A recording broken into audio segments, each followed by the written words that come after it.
Ashama kam jirtu hordoftoonni qeerrooyyotee marti keessan siniin injechaa Ruutiyyee fi Abiraamii mucaa isaanii isa garaa keessa ture harkatti yoo haammatan argamanii too jiru siniin jechuun jaaladha. Sana dura garuu akka ishiin deessee faranjiitu dhagahee kutaa keessa ture ta'uu garuu akkaataa isaa hin beeknu. Isaan sadan ala taa'aa turanii Abiraamii fi Fiinii akkasumallee Abeel jechuudha. Kaachaa dhufee Abiraam baga gammaddee yeroo jedhuun deessee jedhee eeyyuu jedheeni haammatee achi booddee injilbeeffatee jechuudha.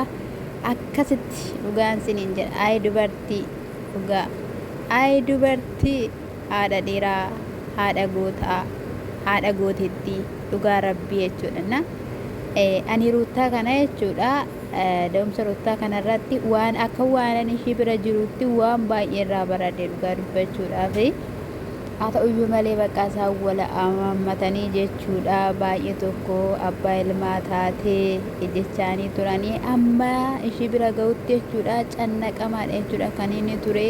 Daqiiqaa 10 turaa jedhanii yennaan bakka akka godhate isinitti himuu hin danda'u dhugaa dubbachuudhaaf Abiraam jechuudha. Abiraam akkuma miskiina dhame waanuma ta'etu qabe malee waanuma ta'etu hidheetuma bakka innaa yoona ishiin sun jechuudha ushummaan gubatte bobaate ka qixxil dibbin innaa dhugaa dubbachuudhaaf ishii dagateera bakka isiniin jechuun jaaladha. Akka inni godhate isinitti himuu hin danda'u. In seene jechuudha. Yeroo seenu bakka hin gaggabe bakka akkam akka ta'e jechuudha. Ijoolleen hundumti isaaniiyyuu bakka baay'ee kolfanii gammadanii taphachaa turan jechuudha.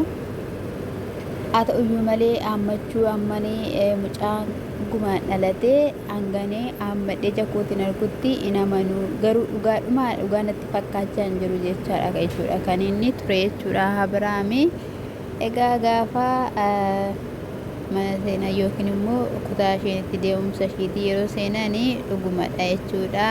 Achi booda nan haammadha cite jechuudha. Kaayii itti kennanii jechuudha. Haammatee sinittiin agarsiisa.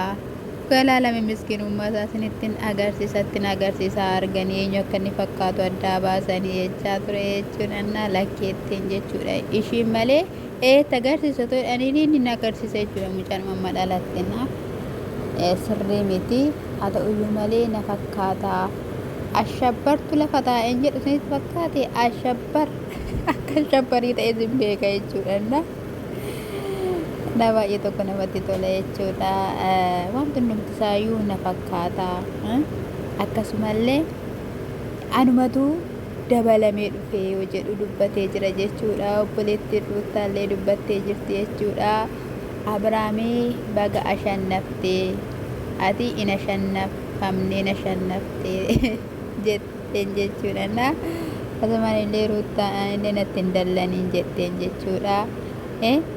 Warri sirumayyuu waan jedhu iyyuu wallaalee malee Abiraam warri hin deenyes daa jedheen jechuudha. Ijoolleen ganaa iyyuu hin fuune jechuudha.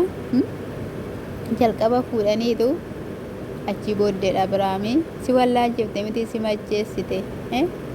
Innaa Ruutaallee galateeffatee jira. Hordoftootallee galateeffatee jira. Kadhanni keessanii kallattiilee garaa garaatiidhaanii nu faana ta'eetu jira. Innaa baay'ee tokko gammannee jirra.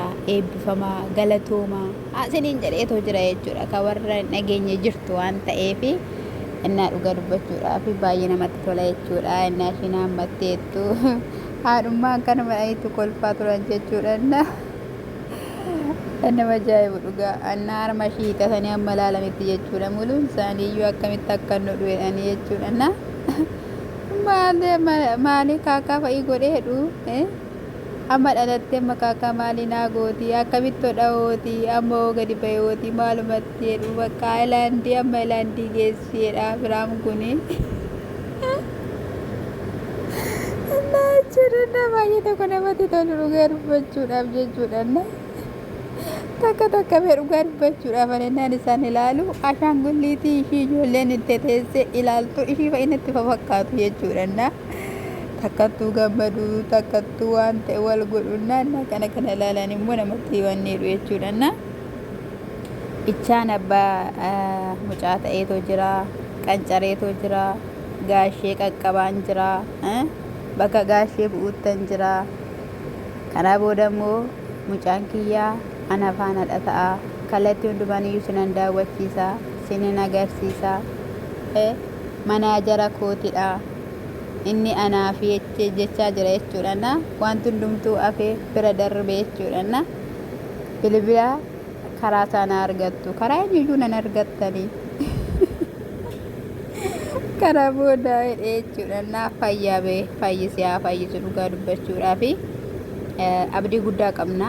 Dhugaa dubbachuuf mucaan kun akka deebisee jireenya keessan ijaaree akkati ruutaallee kiistullee abdii guddaa qabna jechuudha. Akkasumallee gammachuu isaanii illee ibsataniitoo jiru jechuudha. Obboloonni jechuudha baay'ee gammannee jirra. Haala kanadhaan sin arguu keenyatti sinuif obboloota keenyadha, wanduma keenyadha jedhanii tokko tokkoon isaanillee galateeffataniitoo jiru jechuudha. Dhugaa dubbachuuf yeroon siin argu haala kanadhaan abbaa mucaa haadha mucaa taatanii innaa maazar faazar siniin jennaa jedhaniitoo jiru. Faranjiin immoo ani haala kanadhaan eddan sin argee afurin fuudha moo maa jedhee afurin fuudha jedhee jechuudha. Jalqaba faranjoo gaafatan jechuudha. Jalqaba maaliif faranjiin gaafatama? Dakarra ol jalqaba moo wanti ta'e wayini aadaa amma dhufedha moo fiiniin otoo dhaabatu wayyoo maalumaaf jechuudha. Inni baay'ee cannaqamaa ture jechuudha. Natto'ee nan dabqee maalan ta'ee baay'ee tokko jedheetoo ture jechuudha. Haa ta'uyyuu malee jechuudha. Dhuma irratti immoo gadiin baawaa natto'eetoo jira qilleensa fudhadhaa jedhee jechuudha. Bilbilteetti nimiin adaraa keermeellaatti bilbilteetti nimiin haati hin danda'amtu yookiin isheetti immoo gadi ba'uu dandeessana. Namittii sana ofirraa kutiiti jechuudha. Amma gara mana keeti gara ruuttiyyeetti. Ruuttiyyeen immoo mooqa sirrittiin marqaa kana sirrittiidhaan nyaadhuuti. Fuula guutuudhaan akkana nutti baay'isiin jechuu jaalannana. Dhugaa dubbachuuf baay'ee nama gammachiisa. Baay'ee tokko hundumti keessan immoo haala kanaan bakka jifuu arguu kan barbaadan gooftaan sinaa agarsiisu. Dhugaa waaqayyo argaa siniin jechuun jaaladha. Bira gaa omaayyuu nanqatiina maqaa waaqaatiin siniin jechuun jaaladha. Tokko siniin hafiini. Wanti waaqayyo sinii kaa'e, wanti waaqayyo sinii hakeekee ariifatee akka eebbi harka ruuttaaf Abrahaam galee kanatti harka keessan aagalu. Kun waaqarraa yoo ta'e malee namarraan ta'u waan ta'eef siniin jedha. Eebbifama shaaloom maatiin haa ta'a siniin jedha.